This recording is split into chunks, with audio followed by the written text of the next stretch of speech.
16வது வசனம். அதற்கு அவன், யாரு? எலிசா, பயப்படாதே, அவர்களோடு இருக்கிறவர்களை பார்க்கலாம் நம்மோடு இருக்கிறவர்கள் அதிகம் என்றான். இது யாருடைய பேச்சு? கண் திறக்கப்பட்ட மனுஷனுடைய பேச்சு, விசுவாசிக்கிறவனுடைய பேச்சு. நல்லா கவனிங்க, ஒரு பெரிய பாடம் இருக்குது நமக்கு. பாருங்க, நம்ம திராணிக்கு மிஞ்சின சில பிரச்சனைகள் நம்மளை சில நேரங்க சூழ்ந்து கொள்கிறது இல்லையா? அப்படி சூழ்ந்து கொள்ளும் போது நம்முடைய விசுவாசம் என்னவா இருக்கணுமா? இந்த பிரச்சனைகளை பார்க்கலாம் என்னோடு இருக்கிற தேவன் பெரியவர், இந்த பிரச்சனைகளை பார்க்கலாம் எனக்கு உதவி செய்கிற தேவதூதருடைய கூட்டம் பெரியது. இருக்கிறீங்களா? எல்லாரும் கரங்களை வைத்து சொல்லுவோம், உலகத்தில் இருக்கிறவனிலும் எனக்குள்ள இருக்கிறவர் பெரியவர். இன்னொரு முறை சொல்லுவோம், உலகத்தில் இருக்கிறவனிலும் எனக்குள்ள இருக்கிறவர் பெரியவர். இன்னொரு முறை சொல்லுவோம், உலகத்தில் இருக்கிறவனிலும் எனக்குள்ள இருக்கிறவர் பெரியவர். விசுவாசிக்கிறீங்களா?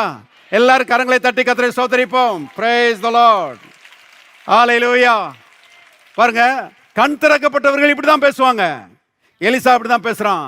அவர்களோடு பயப்படாதே, அவர்களோடு இருப்பவர்களை பார்க்கலாம் நம்மோடு இருக்கிறவர்கள் அதிகம் என்றான்.